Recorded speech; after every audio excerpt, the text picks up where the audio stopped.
بيبدأ الفيلم مع واحد اسمه سانجو، مؤلف سيناريو فقير ووحيد، ما بيشتغلش وما عندوش أصحاب، وأبوه وأمه ميتين. لكن مشكلته الأساسية إنه بقاله أكتر من 6 شهور مش عارف ينام، لأن كل مرة يحاول ينام بيظهر له شيطان في أحلامه وبيحول كل حاجة لكوابيس عنيفة. الليلة دي سانجو بيحلم إنه راكب المترو، ولما الشيطان بيجي بيمسكه من شعره وبيعمل فتحة في الأرض وبيغرس راسه فيها وبيموته. لكنه بيصحى على طول بعد ما مات في الحلم، وبيقرر إنه يجرب يكتب حاجة. لكن صاحب البيت بيخبط على الباب وبيقول له إنه جاب له أكل، بس سانجو بيهرب من الشباك علشان معهوش فلوس يدفع الإيجار. وهو ماشي في الشارع بيفتكر كل المتخصصين اللي زارهم علشان يفهم المشكلة اللي في أحلامه، من أطباء نفسيين وعلماء ورجال دين وغيرهم.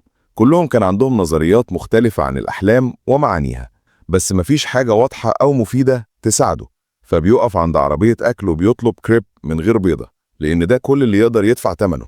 لكن الراجل بتاع العربية بيديله بيضة ببلاش كنوع من المجاملة.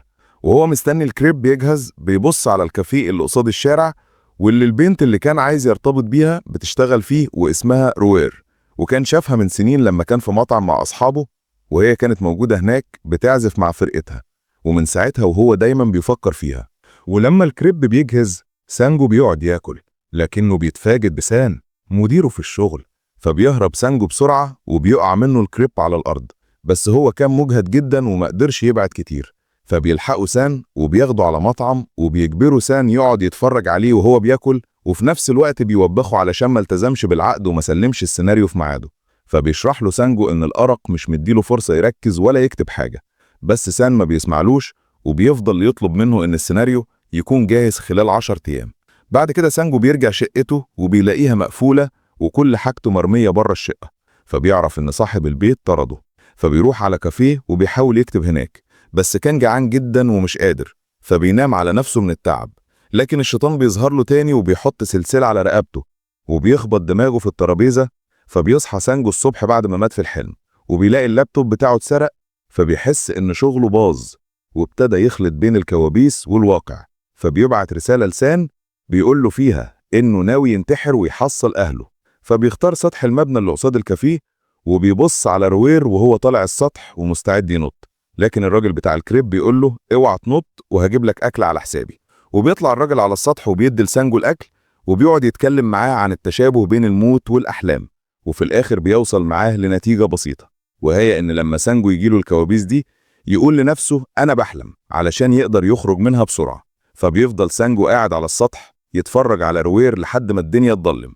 بعدها بيروح يبيع موبايله علشان يجيب فلوس يشتري بيها اكل. فبيروح لمحل بقالة صغير وبيسرق شوية حاجات، لكنه بيغير رأيه أول ما بيلاحظ إن في حد بيراقبه، وبيطلع بالأكل اللي اشتراه قدام المحل علشان ياكل. لكنه بيتخض لما بتظهر روير فجأة وكان شكلها قلقان عليه. لكن سانجو بيكتشف إن ده الشيطان ومتمثل في صورة روير، وبيفضل يخبطه في الإزاز.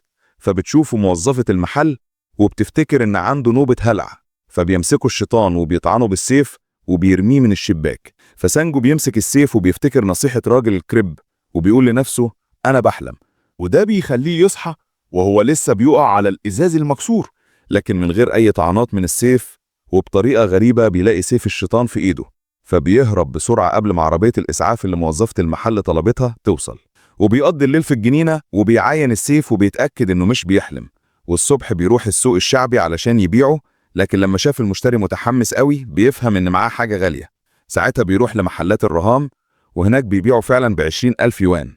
سانجو ما بيضيعش وقت وبيروح يصرف الفلوس وبيشتري كمبيوتر جديد وبياكل في مطعم غالي وبيقعد في فندق فخم. وبالليل بياخد حبوب منومة وبيستنى الحلم المعتاد يبدأ. الحلم بيحصل برضه جوه الفندق، فبيخرج من الأوضة وبيبدأ يستكشف الطرق وبيرفع فازة وبيقول لنفسه أنا بحلم، لكن مفيش حاجة بتحصل. فبيقرر يكمل استكشاف للفندق، وفي اللحظة دي الشيطان بيظهر ليه وبيجري وراه بفاس ذهبي عملاق وبيضربه بالسلاح وبيسبب له إصابات كتير. بس بعد كام ضربة سانجو بيقدر ياخد الفاس وبيقول لنفسه أنا بحلم. ومرة تانية بيصحى والسلاح في إيده من غير أي إصابات، وبيبيع الفاس في نفس محل الرهان، والفلوس بتتصرف على طول من غير تفكير. وبيروح سانجو يشتري هدوم شيك وعربية جديدة، والمرة دي بيجرب خدعة جديدة وبيتفرج على صور لمتحف كبير في كتاب قبل ما ينام. والخدعة بتنجح لأن الحلم بيحصل بالظبط في نفس المكان اللي في الصور. فسانجو فضل باصص حواليه ومنبهر بكل التحف اللي موجودة، وهو قاعد مستني الشيطان. لكن المرة دي الشيطان بيجي ومعاه رشاش وبيبوظ خطة سانجو اللي طلع يجري علشان يتفادى الطلقات، لكن في الآخر الشيطان بيمسكه وبيقتله. بيصحى سانجو وبيلاقي نفسه في الفندق، لكنه ما قدرش يجيب حاجة من الحلم، فبياخد حباية منوم تانية وبيرجع الحلم تاني وبيطلع يجري تاني وبيتفادى شوية طلقات، وبيقدر ياخد قطعتين من التحف قبل ما يصحى. والمرة دي بيروح يبيعهم لتجار تحف محترفين وبيدوله 2 مليون يوان. لكنهم بيسألوه ازاي عارف يجيب التحف دي، لكنه بيحور عليهم وبيهرب من أسئلتهم. وهو خارج من المحل بيلاقي سان في وشه، وبياخده سانجو وبيعزمه على عشاء في مطعم فاخر، وبيرجع له فلوس السيناريو اللي كان واخدها منه، وبيقول له انه خلاص بطل كتابة سيناريوهات. وتاني يوم سانجو بيروح الكافيه بتاع روير وبيطلب مشروب، وبيسألها إذا كانت فاكراه ولا لأ، لكنها ما كانتش عارفاه. فبيسألها ليه بتبيع الكافيه، فبتقول له إن مفيش زباين والكافيه عليه ديون. وبالليل سانجو بيسهر مع سان وبيتعشوا سوا. لكن سان كان عايز يعرف سر نجاحه. فبيوصل سانجو على أوضته في الفندق وبيوديه للسرير وبيعمل نفسه ماشي. لكنه بيرجع وبيفتش المحفظة ودفتر الشيكات، وبيتخض لما بيلاقي سانجو صحي من النوم وماسك سلاسل ذهب في ايديه. فبيعرف السر. ساعتها بيتوسل لسانجو علشان يخليه شريكه في الشغل الجديد ده، فبيوعده سانجو انه هيفكر في الموضوع. وتاني يوم سانجو بيشتري الكافيه بتاع روير وبيقول لها إنه عايزها هي اللي تديره، والأرباح هيتقسموها بالنص وهيشيل هو الخسارة. فبتشكره روير وبتعزمه على العشاء. وأثناء العشاء بيتكلموا عن الشغل الجديد، وكانت روير شاكة إن سانجو عايز أكتر من مجرد فلوس من الصفقة دي. لكن سانجو كان عايش مغامرات في الأحلام كل يوم، وسان قاعد بيحرس جسمه وهو نايم. وفي حلم منهم راح يسرق بنك، وهناك سانجو كان فعلا اتعلم يسيطر على قدراته، وعرف إزاي يحارب الشيطان ويحرك أي حاجة بعقله. وكمان بقى يسرق حاجات أكبر، زي ما سرق في مرة عربية حمراء. وبعد فترة كافيه روير بقى مليان زباين، لأن سانجو بعت سان يدفع فلوس للناس في الشارع علشان يروحوا هناك. وكمان بيسيب شنطة فلوس للراجل بتاع الكريب كنوع من الشكر على المرات اللي اداله فيها أكل ببلاش. وبعد ما الكافيه بيقفل بيروح سانجو يتمشى مع روير، واللي قدرت تعرف إنه مؤلف سيناريو. وفضل سانجو يوصلها بيتها كل يوم بعد الشغل، وفي يوم بيسيبها تسوق العربية الحمراء اللي كان سارقها من الحلم، وبيقول لها إن العربية بقت بتاعتها. ومن كتر سعادتها بتفتكر إنه مؤلف سيناريو مشهور جدا. وهي سايقة بالليل بيفتكر سانجو اليوم اللي قابلها فيه بعد حفلتها لما شافها وهي بتعيط بعد خناقة مع صاحب المحل. وبعدها سانجو بيروح وراها كذا مرة للسينما، وبيقرر ياخدها السينما. وفعلا بتوافق روير، لكنها كانت دايما بتسأله امتى هتشوف فيلم من تأليفه. وعلشان كتبته ما تنكشفش بيضطر سانجو يكتب سيناريو حقيقي، وبيديه لسان يقراه وهو بيحلم. ولما بيفوق بيلاقي سام بيعيط من كتر ما السيناريو عجبه وشافه مذهل. وفعلا بدأوا يشكلوا خطتهم، وبيبيعوا السيناريو لشركة إنتاج أفلام، وبيدفعوا فلوس علشان يجيبوا أكبر النجوم ويعملوا فيلم ضخم ينجح بقوة. وكمان بينظموا عشاء خاص للاحتفال، وسانجو بياخد روير معاه في المناسبة دي، وبيخليها تشوف العرض التقديمي الخاص اللي كان معمول عن مسيرته. وطبعا كان كله متفبرك، وبيقولوا إنه كتب أفلام ناجحة كتير، لكنه عمره ما حب ينسب اسمه لنفسه علشان كان بيفضل يسافر ويشوف العالم. وبعد فترة أثناء ما كان بيحلم سانجو بيشوف حاجة غريبة جدا، جثة راهب متأمل. ولما بيحاول ياخد حزام الراهب إيده بتتفتت، لكنه ما بيستسلمش. ولما إيده بترجع تاني من جديد بيجرب ياخد الحزام تاني. وبعد ما يشيل الحزام الراهب بيمد إيده وبيلمس صدره بصباعين بيطلع منهم دخان. لكن سانجو ما كانش قلقان، والشيطان المعتاد ما بيظهرش، والراهب والكنز بيتفتتوا قدامه. وفي يوم سانجو بياخد روير لسطح المبنى اللي كان هينتحر منه، وبيوريها عرض ألعاب نارية كان محضره مخصوص علشانها. ولما بتسأله إذا كان هيختفي فجأة زي ما ظهر بيقول لها إنه موجود ومش هيختفي تاني. وبعد كده بيرجعوا على البيت، وأثناء ما روير كانت في الحمام بيقعد سانجو يتمرن على اعتراف ممكن يقوله ليها. لكن فجأة بيحس بحاجة بتخبطه في صدره، فبيقوم ماشي على طول. ولما بيبص في المراية بيلاقي علامتين لونهم أسود على صدره وخارج منهم دخان.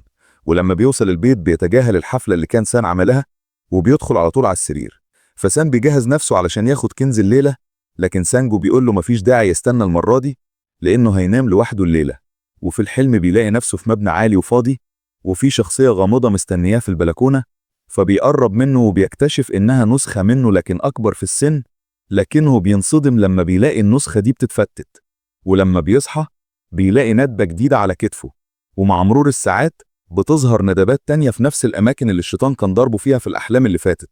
وتاني يوم الصبح بيروح يدور على راجل الكريب علشان يطلب منه نصيحة تانية، لكن لما قرب يوصله بتقف جنبه عربية كبيرة وبيتخطف في الشارع. ولما بيشيلوا الكيس من على راسه بيلاقي نفسه في مبنى مهجور وحواليه عصابة مجرمين بقيادة واحد اسمه كونج. فبيقول لهم سانجو إنه هيدفع أي مبلغ يطلبوه، وبعد ما اتفقوا على 10 مليون يوان بيتصل بسان علشان يجيب الفلوس. ولما سان بيوصل رجالة كانج بياخدوا الفلوس وبياخدوا سان كمان، وبيستغلوا كانج كرهينة للتفاوض والضغط على سانجو. فبيضطر سانجو ياخد العصابة كلها على شقته ومعاهم سان وهو غايب عن الوعي، وبيوريهم الأوضة السرية اللي مخبي فيها التحف بتاعته. في الوقت ده كانج كان بيحاول يخلي سانجو يعترف إزاي جاب التحف النادرة دي. وفجأة الفندق بيبلغوا إن راير وصلت وعايزة تقابله، فبيكلمها في الانتركوم بطريقة وحشة علشان تمشي وتكون في أمان. ولكن موظف الفندق بيحس إنها متضايقة جدا، فبيقولها إن باب غرفة سانجو مفتوح وبيسمح لها تطلع. وأول ما بتخرج من الأسانسير واحد من البلطجية بيمسكها وبياخدها لنفس المكان اللي سانجو محتجز فيه، وبيحاول كانج يستفزها ويهزها نفسيا بكلامه إن سانجو بيكذب عليها. الكلام ده بيزعل واحد من البلطجية اللي كان فاكر إنهم جايين علشان الفلوس بس. وكتأديب له على كلامه كانج بيلبس كف ذهبي وبينزل فيه ضرب. في الوقت ده سان بيبدأ يفوق في السر، ولما كانج بيلتفت ناحية راير بتزقه برجليها علشان تدافع عن نفسها.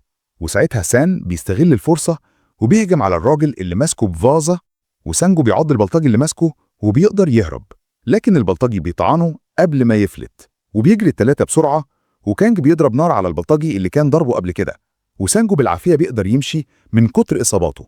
والرجالة بيلحقوهم على السلم، وواحد منهم بيقدر يطعن سانجو مرة تانية، فبيحاول سان يضحي بنفسه وبيقرر يفضل ورا علشان يلهي البلطجية لحد ما سانجو وراير يهربوا. لكنه ما بيقدرش يواجه 2 بلطجية بوقت واحد، فبيضربوا سان لحد ما قتلوه. وواحد من البلطجية قدر يمسك سانجو وراير في الدور اللي فوق، وبينزل فيهم ضرب وبيرميهم يمين وشمال من غير حتى ما يهتم بإن سانجو طعنه بخنجر في ظهره. وفي الآخر الاتنين بيغمى عليهم. وفجأة سانجو بيلاقي نفسه في أطلال غامضة ومتغطي بمادة سودة، والمادة دي بتختفي أول ما بيبدأ يتحرك. وبعد ما استكشف المكان بيلمس باب منور، وبيبدأ يشوف مشاهد من حياته في الشهور اللي فاتت، سواء في الواقع أو في الحلم، وحتى نسخة منه وهو بيتاخد في عربية إسعاف ليلة الحادثة محل البقالة. فبيغمى عليه تاني، ولما بيصحى بيلاقي نفسه رجع لليلة اللي كانت قدام محل البقالة، وراير بتلاقيه هناك وبتفتكر إنها شافته قبل كده، وبتحس بالشفقة عليه وبتاخده عندها البيت علشان تديله أكل. وهو بياكل نودلز بتقوله إنها قرأت قصة من تأليفه في مجلة وشافتها حلوة جدا، لكنها شايفة إنه محتاج شوية حظ علشان ينجح، وبتعرض عليه يشتغل في الكافيه بتاعها. وده خلى سانجو ينهار ويبدأ يعيط. وبيكتشف إن طول الفترة دي روير كانت عارفة إنه بيراقبها. وبعد شوية وقت وهم شغالين في الكافيه راير بتدي لسانجو هدية، لاكتوب جديد علشان يقدر يكتب. بعدها سانجو بيقابل سان في مطعم علشان يديله الفلوس تاني، ويقوله إنه مش هيقدر يكتب بمزاجه، وإنه هيكتب بس اللي هو عايزه. سان بيرفض ياخد الفلوس وبيدي لسانجو فلوس أكتر لأنه قدر يبيع واحدة من السيناريوهات القديمة بتاعته. وعلشان يحتفلوا المرة دي سانجو هو اللي بيدفع الفاتورة. وبعد فترة طويلة سانجو بقى سعيد بحياته، وبيروح لراجل الكريب يطلب أكل. فالراجل بيستغل الفرصة وبيرجع له فلوسه، وبيوري له ندبة على بطنه، وبيقول له إن هو كمان كان عنده نفس القوة، لكنه اتعلم إن الحياة البسيطة أهدى وأحسن. وأثناء ما سانجو بيسمع قصته الأطلال اللي ظهرت في آخر حلم بتبان وراه، وبتكشف إن الشيطان الجديد اللي قتل البلطجية كان بيتتبعه من ساعة ما ظهر من تاني قدام محل البقالة. بس كده يا صديقي، وبيخلص الفيلم على كده. ولو عجبك الفيلم ما تنساش تعمل لايك وشير واشتراك لقناة كبسولة أفلام علشان يوصلك كل ما هو جديد وحصري في عالم الأفلام.